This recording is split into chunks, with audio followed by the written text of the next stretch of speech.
অনিকেতরা উঠে পড়ল তার কথা শোনার পর। তারপর তাকে ধন্যবাদ জানিয়ে যখন রাস্তার দিকে পা বাড়াতে যাচ্ছে, তখন বিক্রম সিংহ বললেন, আরো দুটো কথা বলবেন পণ্ডিতজিকে। তিনি যেন লকের সিংহের থেকে একটু সাবধানে থাকেন, আর আমি কিন্তু ভূত একদম বিশ্বাস করি না।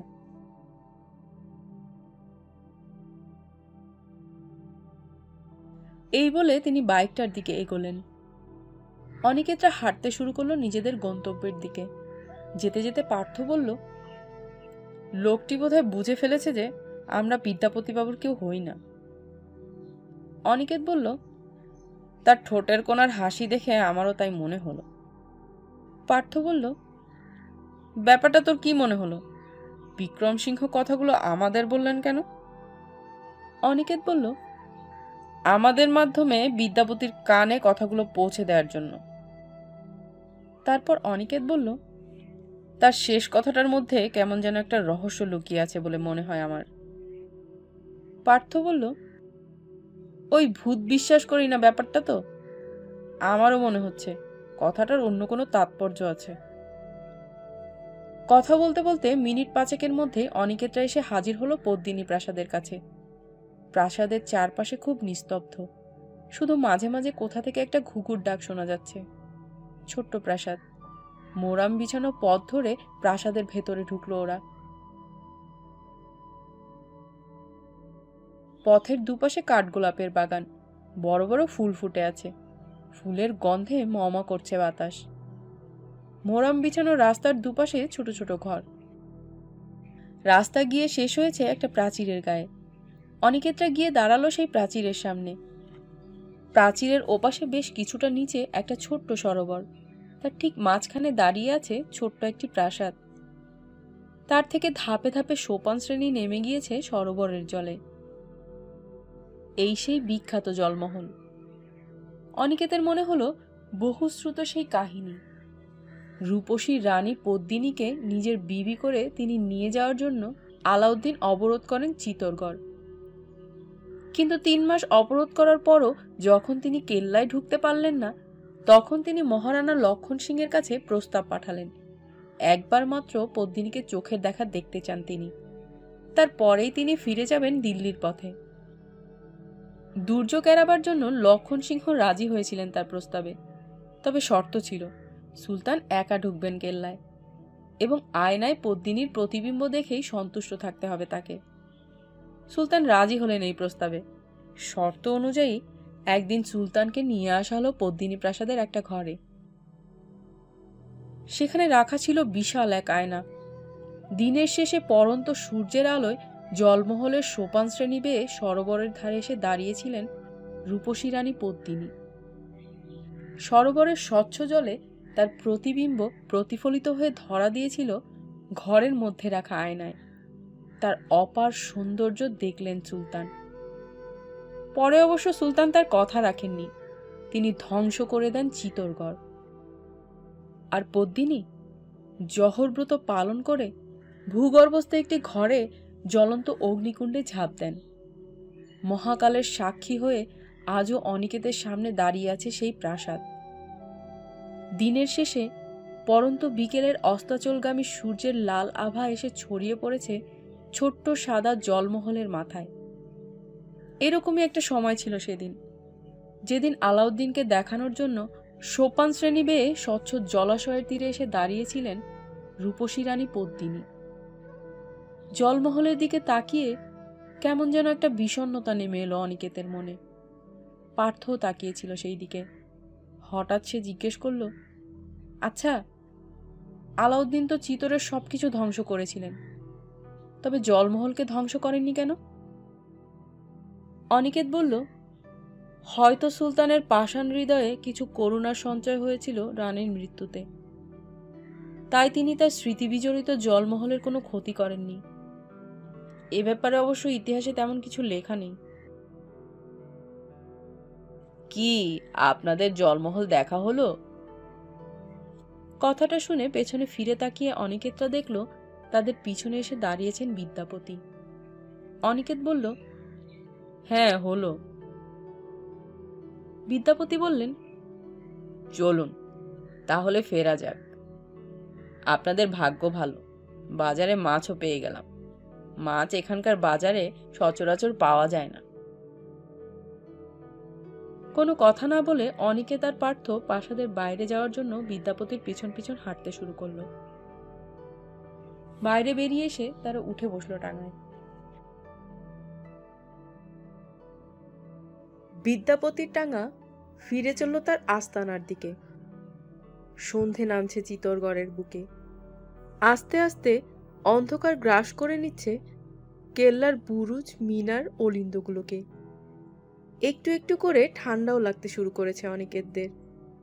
বিদ্যাপতি ঠিকই বলেছিলেন, সূর্য ডোবার সঙ্গে সঙ্গে ঠান্ডা নামে এখানে। অনিকেতরা চুপচাপ বসে দুপাশে দেখতে দেখতে চলেছে। সারাদিনের পরিশ্রমে বিদ্যাপতির ঘোড়াটা মনে হয় ক্লান্ত হয়ে পড়েছে। তার চলার গতি কিছুটা মন্থর। বিদ্যাপতিও কোনো কথা বলছিলেন না, মাঝে মাঝে শুধু মুখ দিয়ে শব্দ করছিলেন তার ঘোড়ার উদ্দেশ্যে।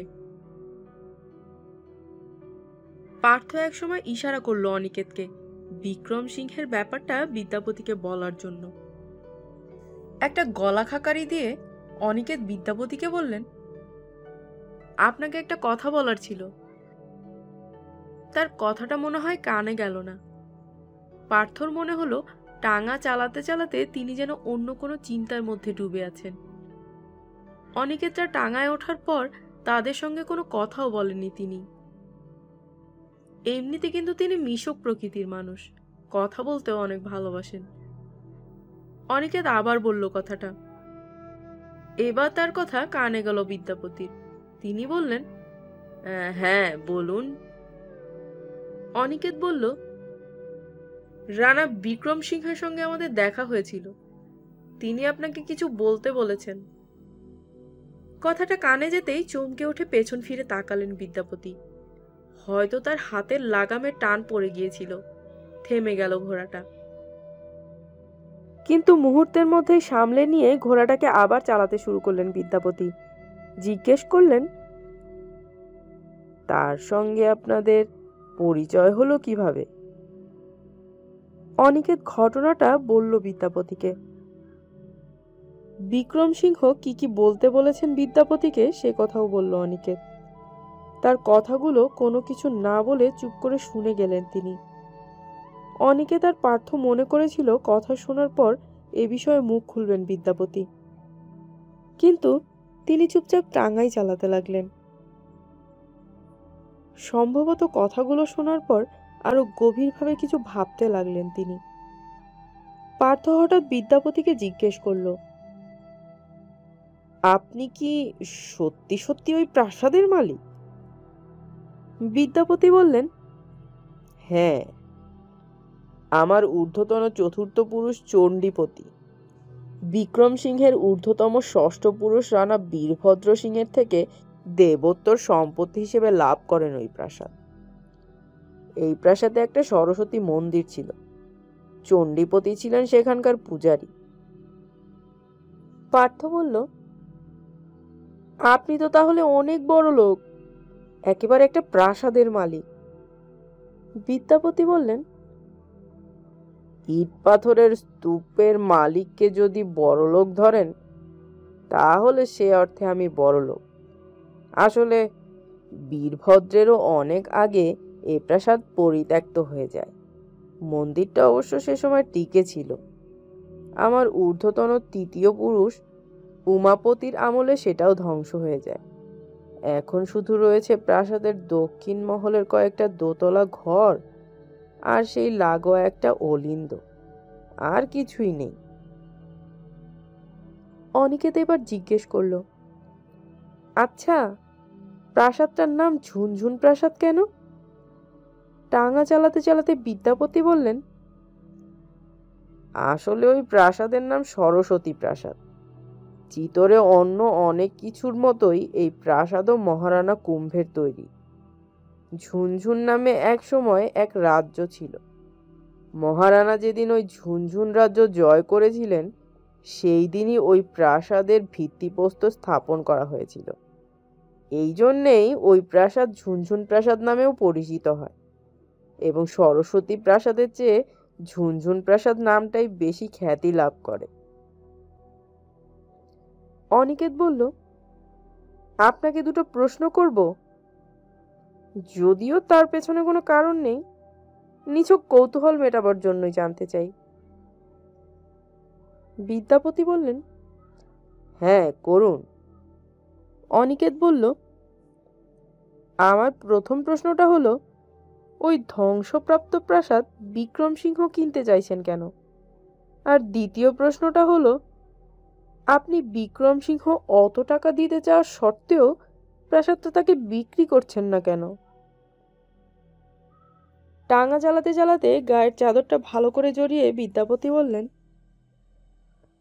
আপনাদের প্রথম প্রশ্নের উত্তর হলো, ওর ধারণা ঝুনঝুন প্রাসাদে কোথাও গুপ্তধন লুকোনো আছে, আর তাই খুঁজে বের করার জন্য উনি প্রাসাদটা কিনতে চাইছেন।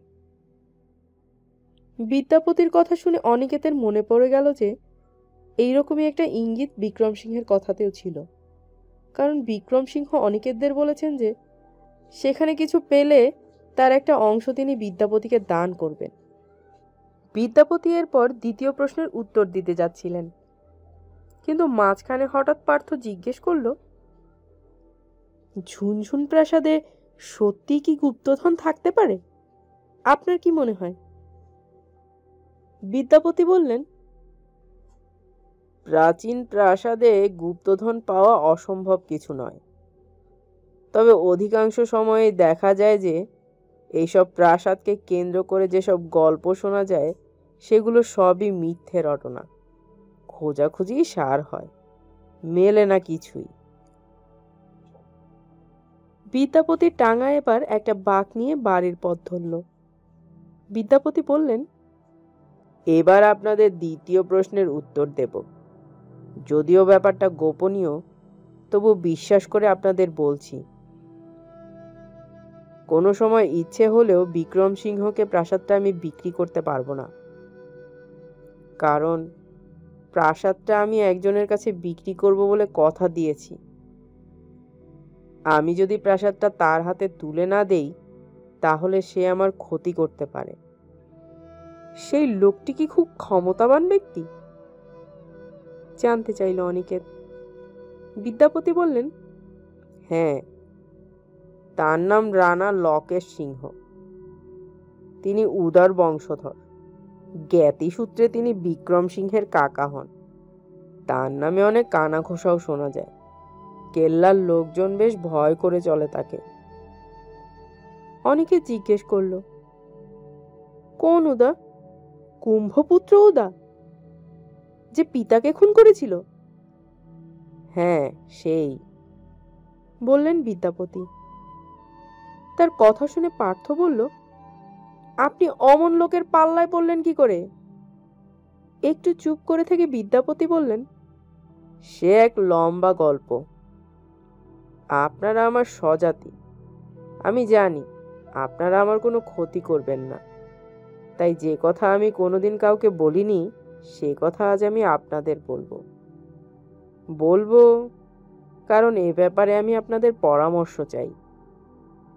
কেল্লার কোনো লোকের সঙ্গে এ ব্যাপারে আলোচনা করতে আমি ভরসা পাচ্ছি না। আমাকে একটু জল দিবেন, তারপর বলছি আমার কথাগুলো। বিদ্যাপতি থামিয়ে দিলেন তার টাঙা। রাস্তার মধ্যে দাঁড়িয়ে পড়ল অনিকেতরা। যেখানে সকালবেলায় ময়ূর দেখেছিল তারা, সেখানে। সন্ধে নেমে আসছে। আকাশে আস্তে আস্তে ফুটে উঠেছে গোল চাঁদ। সেই আলোয় অস্পষ্টভাবে দেখা যাচ্ছে দুপাশের ধ্বংসস্তূপগুলো। অনেক দূর থেকে ভেসে আসা ঘণ্টাধ্বনি শুনতে পেল অনিকেতরা। বোতল থেকে জল খেতে খেতে বিদ্যাপতি বললেন, চিতরেশ্বরী মন্দিরের ঘণ্টাধ্বনি। সেখানে সন্ধ্যা আরতি শুরু হলো। জল খাওয়ার পর আবার টাঙা চালাতে শুরু করলেন বিদ্যাপতি। তিনি বললেন, একটু আগে থেকেই বলি, তাহলে বুঝতে সুবিধা হবে আপনাদের। বছর 5 আগের কথা। আমার দাদা গণপতি তখন বছর 2 হলো উদয়পুরের এক মিউজিয়ামে কিউরেটরের চাকরি ছেড়ে কেল্লায় এসে বসবাস শুরু করেছেন। দাদা বরাবরই কেল্লার বাইরে তার জীবন কাটিয়েছেন, বিয়ে থা করেননি। কিউরেটরের চাকরির আগে জয়পুরের এক কলেজে অধ্যাপনার কাজ করতেন। যাই হোক, কেল্লায় আসার পর তিনি পড়াশোনা নিয়েই সময় কাটাতেন আর ঘুরে ঘুরে বেড়াতেন কেল্লার বিভিন্ন অংশে ছড়িয়ে থাকা খণ্ডহর প্রাসাদগুলোতে। তার একজন সঙ্গীও ছিলেন। তিনি হলেন বিক্রম সিংহের বাবা বিজয় সিংহ। তিনিও পণ্ডিত মানুষ ছিলেন, কেল্লার ইতিহাস নিয়ে চর্চা করতেন। হঠাৎ একদিন তিনি খুন হয়ে যান। অনিকেত বিদ্যাপতির কথা শুনে চমকে উঠে বলল, খুন? কেন খুন হয়েছিলেন তিনি? বিদ্যাপতি বললেন, দাদা আর বিজয় সিংহ খুব বেড়াতেন বিভিন্ন প্রাসাদে। কিভাবে যেন রটে গিয়েছিল, তারা কোথাও কোনো গুপ্তধনের সন্ধান পেয়েছেন। সম্ভবত তার মুখ থেকে গুপ্তধনের সন্ধান পাওয়ার জন্যই কেউ তাকে অপহরণ করে। 7 দিন নিখোঁজ থাকার পর তার মুন্ডুহীন পচা গলা মৃতদেহ গোমুখকুণ্ডের কাছে পাওয়া যায়। পোশাক দেখে শনাক্ত করা হয় তাকে। পুলিশ চেষ্টা করেছিল অনেক, কিন্তু অপরাধীর কোনো সন্ধান পাননি। এরপর একটু দম নিলেন বিদ্যাপতি। টাঙ্গা তার বাড়ির কাছাকাছি চলে এসেছে, আর মিনিট 5 পথ। বিদ্যাপতি বললেন, এবার আমি আসল ঘটনায় আসি, অর্থাৎ লকেশ সিংহের ফাঁদে কিভাবে পড়লাম তাই বলি। বিজয় সিংহের মৃত্যুর সপ্তাহ খানেক বাদে দাদাও এক দুর্ঘটনায় পড়েন। একদিন বিকেলে বাড়ি থেকে হাঁটতে বেরিয়ে তিনি আর বাড়ি ফিরলেন না। পরদিন তাকে রক্তাক্ত অবস্থায় পাওয়া গেল ঝুনঝুন প্রাসাদে। তার মাথায় পাথরের চাঙড় খসে পড়েছিল। অচৈতন্য দাদাকে লোকজনের সাহায্যে আমি প্রথমে নিয়ে যাই চিতোর হাসপাতালে, কিন্তু সেখান থেকে তাকে পাঠিয়ে দেওয়া হয় জয়পুরের এক হাসপাতালে। জয়পুর হাসপাতালে যখন তিনি পৌঁছান তখন 3টে দিন কেটে গিয়েছে, কিন্তু দাদার জ্ঞান তখনও ফেরেনি। হাসপাতাল কর্তৃপক্ষ আমাকে জানালো মাথায় অস্ত্রোপচার করতে হবে, নইলে তার জ্ঞান আর কোনোদিনও ফিরবে না। আর এই কাজের জন্য প্রায় 1 লাখ টাকার দরকার। দাদার টাকা কড়ি কোথায় আছে তা আমি কোনোদিনও জানার চেষ্টা করিনি। এদিকে আমার কাছে কিছু নেই বললেই চলে। তখন আমি পড়লাম মহা সমস্যায়। চেনাশোনা লোকের কাছে হন্যে হয়ে টাকা ধার করার জন্য ঘুরে বেড়াতে লাগলাম, কিন্তু পাছে শোধ দিতে না পারি সেই ভয়ে কেউই আমাকে অত টাকা ধার দিতে রাজি হলো না। কারণ তো বুঝতেই পারছেন, আমার চাকরি নেই, কোনো স্থায়ী উপার্জনও নেই। কাজেই এ ব্যাপারে কাউকে দোষ দেয়া যায় না। টাকা জোগাড় করতে না পারায় যখন দাদাকে বাঁচানোর আশা প্রায় ছেড়েই দিয়েছি, ঠিক অমনি এক সময় একদিন বাড়িতে এসে হাজির হন লকেশ সিংহ। লকেশ সিংহের নাম আগে থেকে জানলেও তাকে চিনতাম না আমি। তিনি আমাকে বললেন যে তিনি আমাকে 1 লক্ষ টাকা সুদে ধার দিতে পারেন, কিন্তু তার পরিবর্তে ঝুনঝুন প্রাসাদটা বন্ধক রাখতে হবে তার কাছে। এছাড়াও আরো 2টো শর্ত আছে তার। প্রথম শর্ত হলো 5 বছরের মধ্যে আমি যদি টাকা শোধ করতে না পারি তবে প্রাসাদটা তাকে লিখে দিতে হবে। আর 2 নাম্বার শর্ত হলো এই টাকা ধার বা প্রাসাদ বন্ধক রাখার ব্যাপারটা, অর্থাৎ চুক্তির ব্যাপারটা, আমি আমৃত্যু কাউকেই জানাতে পারবো না। আমার তখন টাকার অনেক দরকার ছিল, তাই আমি রাজি হয়ে গেলাম তার প্রস্তাবে। তার দেওয়া টাকাতেই আমি দাদাকে বাঁচিয়ে আনলাম, যদিও আঘাতের জন্য মাথাটা খারাপ হয়ে গেল তার। বলা বাহুল্য, টাকাটা আমার পক্ষে এখনো শোধ দেওয়া সম্ভব হয়নি। সুদে আসলে এখন তা 2 লক্ষেরও বেশি হয়েছে। 5 বছর শেষ হতে এখনো মাস 2 বাকি আছে, কিন্তু ওই টাকা আমার পক্ষে দেয়া সম্ভব নয়। 2 দিন আগে তিনি একদিন এসেছিলেন আমার কাছে। কোথা থেকে যেন তিনি খবর পেয়েছেন বিক্রম সিংহ প্রাসাদটা কিনতে চান। তিনি আমাকে বললেন যে তিনি জানেন টাকা শোধ দেওয়া আমার পক্ষে সম্ভব নয়, কিন্তু সময়সীমা শেষ হওয়ার আগেই যদি আমি প্রাসাদটা তার হাতে তুলে দিই, তাহলে আজীবন মাসিক 2000 টাকা করে আমাকে তিনি দিয়ে যাবেন। কোনো এক বিশেষ কারণে নাকি অতি দ্রুত এই প্রাসাদটা তার দরকার। এই প্রস্তাব ভাবার জন্য তিনি আমাকে কিছুদিন সময়ও দিয়েছিলেন। সেই সময়সীমা আজই শেষ হচ্ছে। আমার সিদ্ধান্ত জানতে আজ রাতেই তিনি বাড়িতে আসবেন। টাঙা বিদ্যাপতির বাড়ির একদম কাছে চলে এসেছে। অনিকেত দেখতে পেল তার বাড়িটা। বিদ্যাপতি বললেন, প্রাসাদটা কিন্তু লকেশ সিংহের হাতে তুলে দেওয়ার কোনো ইচ্ছেই আমার ছিল না। লোকটাকে আমি মোটেই পছন্দ করি না, কিন্তু কি করব, ওর কাছে যে ফেঁসে গিয়েছি আমি। এ কথা আমি বলতেও পারছি না বিক্রম সিংহকে। গোপনীয়তা ভাঙলে লকেশ সিংহ আমাকে ছাড়বেন না। তিনি নাকি একবার একটা খুনের ঘটনায় ধরা পড়েছিলেন, কিন্তু তার বিরুদ্ধে কেউ সাক্ষী দিতে না চাওয়ায় পুলিশের হাত থেকে তিনি মুক্তি পেয়ে যান। টাঙ্গা এসে দাঁড়ালো বিদ্যাপতির বাড়ির সামনে। টাঙ্গা থেকে নামতে নামতে বিদ্যাপতি বললেন, সবই তো আপনাদের বললাম, এখন একটু ভেবে বলবেন কি করা যায়। আমার সিদ্ধান্ত আজকেই তাকে জানাতে হবে। টাঙ্গা থেকে লাফিয়ে নেমে অনিকেত বলল, ঠিক আছে, দেখি অন্য কোনো রাস্তা বাতলানো যায় কিনা। অনিকেত আর পার্থ নিচে নামার পর বিদ্যাপতি টাঙ্গায় তাদের বসার আসনের তলা থেকে একটা বাজার ভর্তি ব্যাগ বের করে পার্থর হাতে দিয়ে বললেন, এটা একটু ধরুন। ঘোড়াটাকে গাড়ি থেকে খুলে তারপর দরজায় তালা খুলছি। সারাদিন আজ বেচারার উপর দিয়ে অনেক ধকল গিয়েছে। এই বলে ঘোড়া আর গাড়ির সঙ্গে বাঁধা চামড়ার ফিতেগুলো খুলতে শুরু করলেন তিনি। অনেকের চারপাশে তাকিয়ে দেখতে লাগলো। বেশ ঠান্ডা পড়েছে। চারপাশে নিঝুম পরিবেশ। দূরে জঙ্গলের মাথার উপর দিয়ে চাঁদের আলোয় ঝুনঝুন প্রাসাদটা বেশ অস্পষ্টভাবে দেখতে পেল অনিকেত। পার্থ এতক্ষণ চুপচাপ ছিল। হঠাৎ সে বিদ্যাপতিকে বলল, আপনাকে একটা কথা জিজ্ঞেস করছি। বিক্রম সিংহ আপনাকে বলতে বলেছেন যে তিনি ভূতে বিশ্বাস করেন না, এই কথাটার কারণ কি? বিদ্যাপতি ঘোড়াটাকে গাড়ি থেকে খুলে নিয়ে ঘুরে দাঁড়ালেন পার্থর দিকে। তারপর বললেন এক অদ্ভুত কথা। ঝুনঝুন প্রাসাদে চাঁদনি রাতে এক ছায়ামূর্তিকে ঘুরে বেড়াতে দেখা যায়।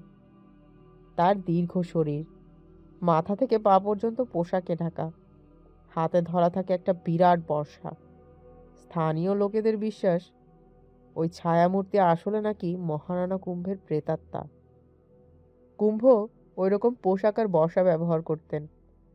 বিক্রম সিংহের ধারণা, আসলে ওই ছায়ামূর্তির ব্যাপারটা আমারই কারসাজি।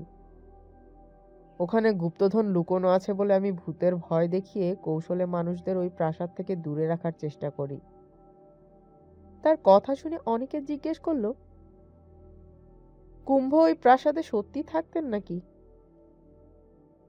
কোমর থেকে চাবির গোছা বের করতে করতে বিদ্যাপতি বললেন, ঝুনঝুন প্রাসাদকে কেন্দ্র করে কিছু প্রাচীন জনশ্রুতি ছড়িয়ে আছে। সারাদিনের রাজকার্য শেষ হলে কেল্লার প্রান্তে নির্জন এই প্রাসাদে নাকি সন্ধ্যায় চলে আসতেন মহারানা। তারপর প্রাসাদের কাছের মন্দিরে দেবী সরস্বতীকে প্রণাম জানিয়ে মগ্ন হতেন সঙ্গীত ও কাব্য সাধনায়। কুম্ভের বীণার মূর্ছনায় প্রাসাদ থেকে রাতের নিস্তব্ধতা ভেদ করে ছড়িয়ে পড়ত চারপাশে। কখনো হতো প্রাসাদের ভেতর থেকে উদ্যত কণ্ঠে মহারানার গীতগোবিন্দ পাঠ। গভীর রাত পর্যন্ত চলত এইভাবে। প্রাসাদে নাকি তিনি একাকী থাকতেই পছন্দ করতেন, তাই মৃত্যুর পরেও নাকি ঝুনঝুন প্রাসাদের মায়া কাটাতে পারেননি মহারানা।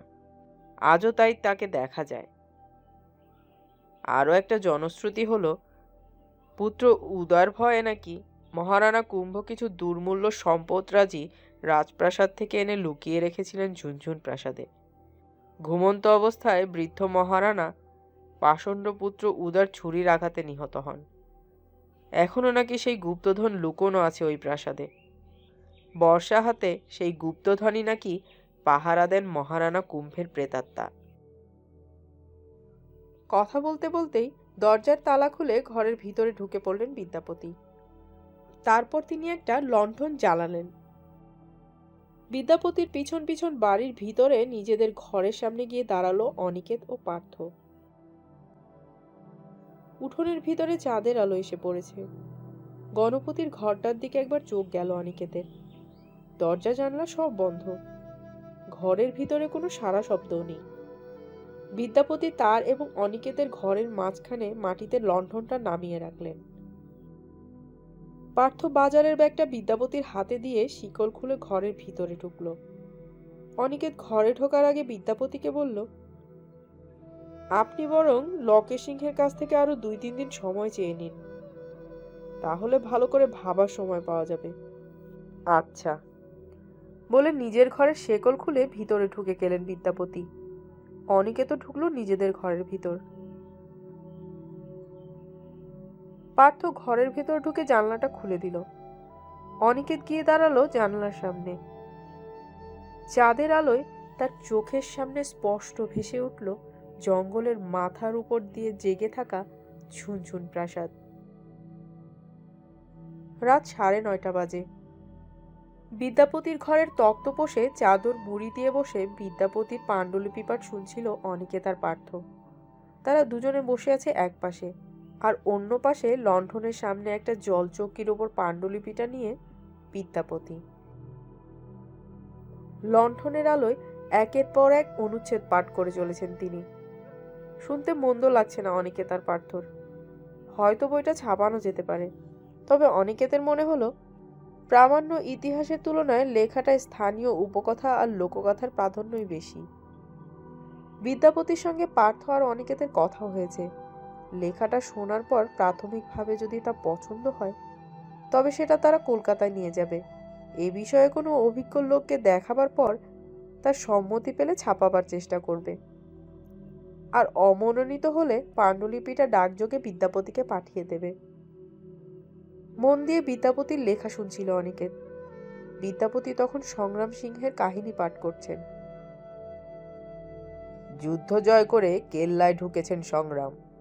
সূর্য তোরণের দুই পাশে সারিবদ্ধভাবে দাঁড়িয়ে রাজপুত কুলনারীরা শঙ্খধ্বনি আর পুষ্পবৃষ্টি করছেন তাদের উদ্দেশ্যে। মহারানার ঘোড়া দাঁড়িয়ে পড়ল। তার দিকে এগিয়ে এলেন কুল পুরোহিত। তার হাতে চিতরেশ্বরী মন্দিরের পবিত্র হোমাগ্নি। মহারানা স্পর্শ করবেন তা। পুরোহিত হোমাগ্নির পাত্র তুলে ধরলেন ঘোড়ার পিঠে বসা মহারানার দিকে। মুহূর্তের জন্য কেমন যেন থমকে গেলেন মহারানা। তারপর বাঁ হাত দিয়ে সেই পবিত্র অগ্নি স্পর্শ করে সেই হাত নিজের মাথায় ছোঁয়ালেন। কিন্তু বাঁ হাত কেন? বৃদ্ধ কুলপুরোহিতের দৃষ্টি পড়ল মহারানার ডান হাতের দিকে। তিনি দেখলেন মহারানার ডান হাতটা কবজির নিচ থেকে আর নেই। যুদ্ধক্ষেত্রে তিনি হারিয়েছেন সেটি, অথচ তার জন্য মহারানার চোখে মুখে কোনো কষ্টের ছাপ নেই, বরং তার মুখমণ্ডলে ছড়িয়ে আছে যুদ্ধ জয়ের আনন্দ। এই পর্যন্ত পাঠ করেই হঠাৎ থেমে গেলেন বিদ্যাপতি। অনিকেত আর পার্থরও কানে গেল কে যেন বাইরের ঘরের দরজায় ধাক্কা দিচ্ছে। কান খাড়া করে শব্দটা শোনার পর বিদ্যাপতি বললেন, নিশ্চয়ই লকেশ সিংহ, তার এ সময়ই আসার কথা। তার কথা শুনে অনিকেত বলল, সময় নেয়ার ব্যাপারটা মনে আছে তো? আমরা এখানেই বসবো নাকি নিজেদের ঘরে ফিরে যাব? বিদ্যাপতি বললেন, হ্যাঁ মনে আছে, আরো 3টে দিন সময় চেয়ে নেব আমি। আপনাদের এখানে বা পাশের ঘরে থাকার দরকার নেই। আপনারা আমার সঙ্গে বাইরের ঘরে চলুন। যার সম্পর্কে এত কথা শুনলেন তাকে একবার দেখবেন না? তক্তপোষ থেকে নামতে নামতে অনিকেত বলল, ঠিক আছে, চলুন দেখা যাক তাকে। লণ্ঠনটা হাতে নিয়ে সেই ঘর ছেড়ে বিদ্যাপতি হাজির হলেন বাইরের ঘরে। তার সঙ্গে গেল অনিকেত আর পার্থ। তারা গিয়ে দাঁড়ালো ঘরের কোনায়। দরজাটা খুলে দিলেন বিদ্যাপতি। যিনি ঘরে ঢুকলেন তার দীর্ঘ চেহারা, পরনে পুরোদস্ত রাজস্থানী পোশাক, পায়ে নাগরা, কানে দুল, স্থানীয় ভাষায় যাকে বলে লোং। কোমরবন্ধ থেকে ঝুলছে একটা লম্বা তরবারি। ঘরের মাঝখানে দরজার ঠিক উল্টো দিকে গোটা দুয়েক চেয়ার রাখা আছে। তিনি ঘরে ঢুকে বসলেন তারই একটায়। দরজার পাল্লাটা বন্ধ করে লণ্ঠনটা মাটিতে নামিয়ে রেখে তার সামনে এসে দাঁড়ালেন বিদ্যাপতি। লণ্ঠনের আলো এসে পড়েছে লোকটার মুখে। তার চেহারায় যে দুটো জিনিস অনিকেতের দৃষ্টি আকর্ষণ করলো তা হলো তার পেল্লায় গোঁফ, আর মুখের ডান দিকে কপাল থেকে চিবুক পর্যন্ত নেমে আসা লম্বা একটা কাটা দাগ। লোকটির বয়স মনে হয় 50-এর কাছাকাছি হবে। চেয়ারে বসার পর লকেশ সিংহ বিদ্যাপতিকে বললেন, কি ঠিক করলে পণ্ডিত? আমি কিন্তু কাগজপত্র সঙ্গে নিয়ে তৈরি হয়েই এসেছি। বিদ্যাপতি তার কথা শোনার পর চুপচাপ দাঁড়িয়ে রইলেন। উত্তর না পেয়ে লকেশ সিংহ বিদ্যাপতিকে কি যেন বলতে যাচ্ছিলেন, কিন্তু হঠাৎ তার চোখে পড়ল ঘরের কোনায় দাঁড়িয়ে থাকা অনিকেতদের উপর। ঘরের মধ্যে তাদের উপস্থিতি এতক্ষণ তিনি খেয়াল করেননি, আর সঙ্গে সঙ্গেই চেয়ার ছেড়ে উঠে দাঁড়ালেন তিনি। পার্থ খেয়াল করল লকেশ সিংহের ডান হাতটা সঙ্গে সঙ্গে আড়াআড়িভাবে চলে গেল তরবারির হাতলে। তাদের দিকে কয়েক মুহূর্ত তীক্ষ্ণ দৃষ্টিতে তাকিয়ে থাকার পর লকেশ সিংহ বিদ্যাপতিকে বললেন, এরা কারা? তোমার এখানে তো কারো থাকার কথা নয়।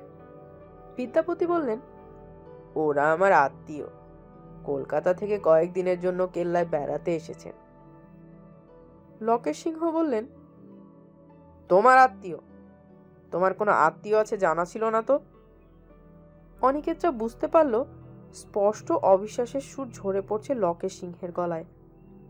লকেশ সিংহ এরপর জিজ্ঞেস করলেন, আমার কাছে খবর আছে আজ বিকেলে দুজন বাইরের লোকের সঙ্গে কথা বলছিল বিক্রম সিংহ।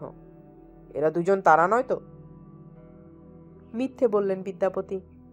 না, বিক্রম সিংহকে ওরা চেনে না। না চেনাই ভালো, বললেন লকেশ সিংহ। বিদ্যাপতি এবার একটু ইতস্তত করে লকেশ সিংহকে বললেন, আমাকে আরো 2-3টে দিন সময় দিতে হবে। তারপর অনিকেতদের দেখিয়ে তিনি লকেশ সিংহকে বললেন, ওরা ওরা ফিরে যাক, তারপর আমি আপনার সঙ্গে কথা বলবো। বিদ্যাপতির কথা শুনে লকেশ সিংহ কয়েক মুহূর্ত স্থির দৃষ্টিতে তাকিয়ে রইলেন তার দিকে। তারপর বললেন, ঠিক আছে, 3 দিন পরেই আমি আসব। তবে সেই দিন কিন্তু আমি খালি হাতে ফিরব না। এই বলে লকেশ ঘর থেকে চৌকাঠের বাইরে পা রাখতে গিয়েও আবার ফিরে দাঁড়ালেন। তারপর অনিকেতদের বললেন, তোমরা কেল্লা দেখতে এসেছো, কেল্লা দেখে ফিরে যাবে। তার বেশি কোনো কিছুতে নাক গলাতে যেও না, তাতে বিপদ হবে। আর পণ্ডিত, তোমার অবস্থা হবে বিজয় সিংহের মতো। এই বলে বিদ্যাপতির দিকে তাকিয়ে একটা বাঁকা হাসি হেসে ঘর ছেড়ে বেরিয়ে গেলেন লকেশ সিংহ। লকেশ সিংহের বেরিয়ে যাওয়ার পর অনিকেত গিয়ে দরজাটা বন্ধ করে দিল। বিদ্যাপতি ঘরের মাঝে একই জায়গায় চুপচাপ দাঁড়িয়েছিলেন। অনিকেত দরজাটা বন্ধ করার পর বিদ্যাপতি বললেন, দেখলেন তো যাওয়ার সময় কেমন হুমকি দিয়ে গেল। মনে হয় ওকে প্রাসাদটা দেয়া ছাড়া আমার আর কোনো উপায় নেই। অনিকেত তার কথার কোনো উত্তর দিল না। পার্থ এবার বিদ্যাপতিকে জিজ্ঞেস করলো, আচ্ছা, ওর মুখের কাটা দাগটা কিসের? লণ্ঠনটা তুলে নিয়ে বাড়ির ভিতরের দিকে যেতে যেতে বিদ্যাপতি বললেন, অসম্ভব সাহস ওই লোকটার। চিতরে ওর থেকে বড় তলোয়ার বাজার কেউ নেই। যুবা বয়সে উনি একবার বন্ধুদের সঙ্গে তলোয়ার নিয়ে আরাবল্লীর জঙ্গলে বুনো শুয়োর শিকারে গিয়েছিলেন। সেখানে তিনি হঠাৎ এক দাতালের মুখোমুখি হয়ে পড়েন। দাতাল শূকর বড় সাংঘাতিক হয়। মরবার আগে সে তার হত্যাকারীকে নিয়ে মরতে চেয়েছিল, কিন্তু নেহায়েতি বরাত জোরে বেঁচে যান লকেশ সিংহ। তবে সেই লড়াইয়ের চিহ্ন সারা জীবনের জন্য আঁকা হয়ে আছে লকেশ সিংহের মুখে। তার কথা শুনে পার্থ বলল, সত্যিই তাহলে লোকটা দুর্ধর্ষ প্রকৃতির, প্রচন্ড সাহস আছে বলতে হবে। বিদ্যাপতি বললেন, হ্যাঁ, সকলেই সেই কথা বলে। বিদ্যাপতির ঘরে ঢুকে অনিকেতরা যখন তক্তপোষের উপর আবার বসতে যাচ্ছে, ঠিক তখনই তাদের কানে এলো গণপতির গলা, বিদ্যা, আমার আজ খিদে পেয়েছে, আমাকে খেতে দে। বিদ্যাপতি তক্তপোষে নিজের জায়গায় গিয়ে বসে পড়েছিলেন।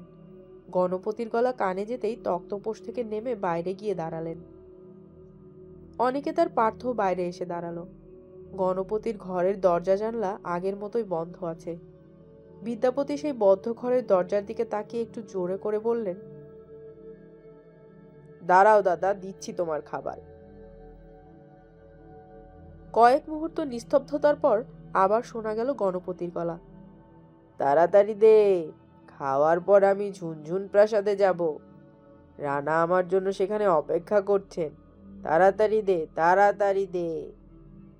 অনিকেত বিদ্যাপতিকে জিজ্ঞেস করলো, উনি কি বাড়ির বাইরে যান নাকি? বিদ্যাপতি বললেন, না, ওকে আমি বাইরে যেতে দিই না। পার্থ বলল, তাহলে যে উনি প্রাসাদে যাওয়ার কথা বললেন? বিদ্যাপতি বললেন, আসলে আজ পূর্ণিমা তো, আমাবস্যা পূর্ণিমায় ওর মাথার একটু গন্ডগোলটা বেশিই দেখা দেয়।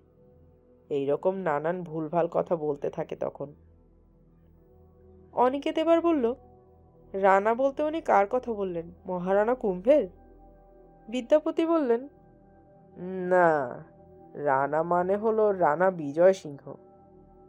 তাকে শুধু রানা বলেই সম্বোধন করতেন দাদা। এরপর বিদ্যাপতি অনিকেতদের বললেন, আপনারা একটু আপনাদের ঘরে গিয়ে বসুন, আমি ওকে খাবার দেওয়ার ব্যবস্থা করি। আজ অনেক দিন পর দাদা নিজে থেকে খেতে চাইলেন। এরপর তিনি অনিকেতকে জিজ্ঞেস করলেন, এখন কটা বাজে? ঘড়ি দেখে অনিকেত বলল, 10টা বাজতে 5।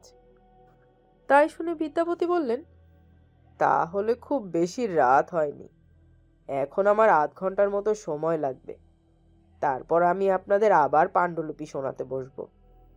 অনিকেত বলল, ঠিক আছে, রাত 12টার আগে আমরা বাড়িতে ঘুমোই না। বিদ্যাপতি গিয়ে ঢুকলেন তার ঘরে।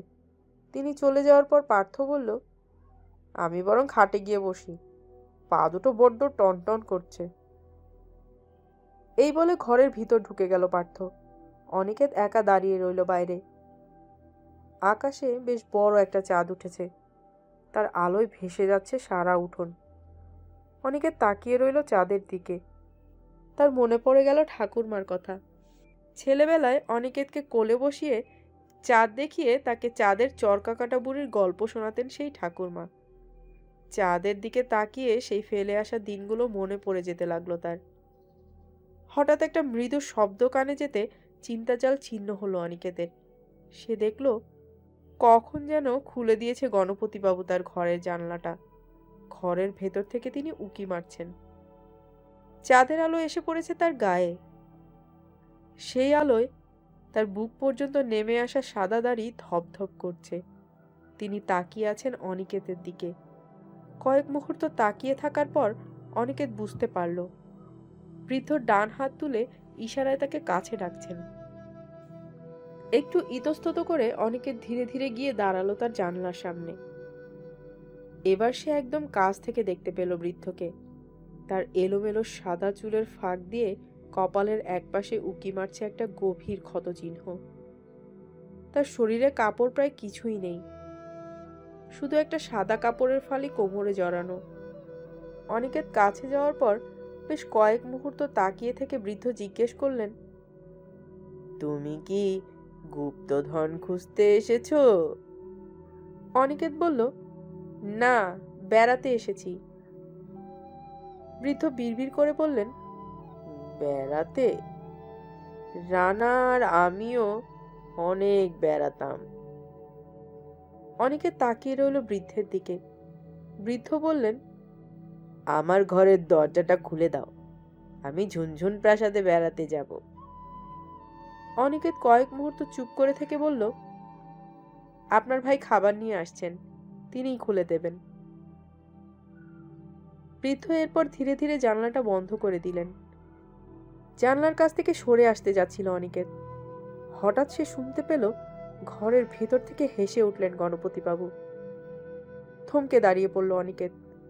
সে শুনতে পেল ঘরের ভিতর থেকে গণপতিবাবু নিজের মনে বলে চলেছেন, সকলেই ভেবেছে পোশাক দেখিয়ে আমাকে ধোঁকা দেবে। কুম্ভের গুপ্তধন খোঁজা অত সহজ নয়। ভগবতীর মুখ দিয়ে ঢুকতে হয় তার উদরে। সেখানেই সরস্বতীও আছেন, লক্ষ্মীও আছেন। এক দেবী আছে নকল, তাকে পাহারা দেয় নকল কুম্ভ। এরপর আরো কি সব কথা বললেন গণপতিবাবু, কিন্তু সেগুলো আর স্পষ্টভাবে কানে এলো না অনিকেতের। সম্ভবত কথা বলতে বলতে ঘরের অন্য পাশে চলে গেলেন তিনি। অনিকেত দাঁড়িয়ে ভাবতে লাগলো, কথাগুলো কি নিছক পাগলের প্রলাপ নাকি অন্য কিছু। হঠাৎ পার্থর গলা তার কানে এলো, অনি, একবার ভেতরে আয়। অনিকেত ঢুকলো তাদের ঘরে। জানলার সামনে দাঁড়িয়ে আছে পার্থ। সে গিয়ে তার পাশে দাঁড়াতে পার্থ বলল, ওই শিমুল গাছটার দিকে তাকা। বিদ্যাপতিবাবুর বাড়ি থেকে একটু দূরে জঙ্গল যেখানে শুরু হয়েছে, সেখানে একটা বাজে পড়া পাতাহীন শিমুল গাছ আছে। অনিকেত দেখতে পেল সেই শিমুল গাছের নিচে চাঁদের আলোয় দাঁড়িয়ে আছে এক ঘোড়সওয়ার। ঠিক পাথরের মূর্তির মতো দাঁড়িয়ে আছে সে। চাঁদের আলো চুইয়ে পড়ছে ঘোড়াটার সারা গায়ে।